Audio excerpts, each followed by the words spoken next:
मेरे कोच का मेरी लाइफ में बहुत बड़ा रोल रहा है। इनिशियल डेज में एक मुझे याद है अंडर 15 दिल्ली सिलेक्शन था, तो उस टाइम पे ये चीजें बहुत होती थी कि यार कोई किसी की सेटिंग हो इधर हो या कुछ हो किसी से बात हो जाए, क्योंकि इतना कंपटीशन था।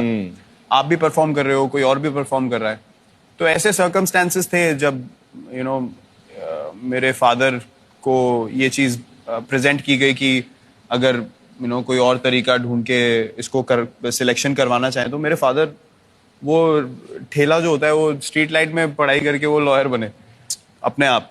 तो मतलब वो माइंडसेट से उन्होंने बोला चांस ही नहीं है, मैं एक इधर उधर का काम नहीं करूंगा, अगर अपनी एबिलिटी पे खेल जाएगा तो खेल जाएगा, ठीक है, हाँ। नहीं तो अगर नहीं है तो फिर छोड़ दो। तो उसमें मेरे कोच का भी रोल था कि उन्होंने मानी बात, आपस में उन्होंने डिसाइड किया ऐसे ही हम आगे बढ़ेंगे।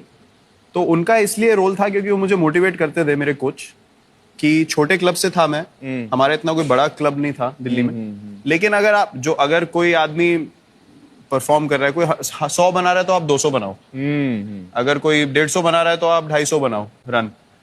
तो ऐसे ही आपका नाम आगे बढ़ेगा। कोई शॉर्टकट नहीं है यहाँ पे कि कोई 70 बना रहा है आप भी 70 बना रहे हो तो सर मेरा नाम कैसे हो जाएगा। अगर आप कुछ एक्स्ट्राऑर्डिनरी नहीं कर रहे हो स्टेट लेवल क्रिकेट में, तो आपको कोई नहीं नोटिस करेगा। तो आई थिंक वो जो माइंडसेट है उन्होंने मेरे को हमेशा मोटिवेशन दी कि मैच हमेशा खत्म करके आना है, दूसरों के लिए मत छोड़ो, हमेशा फिनिश करके आओ।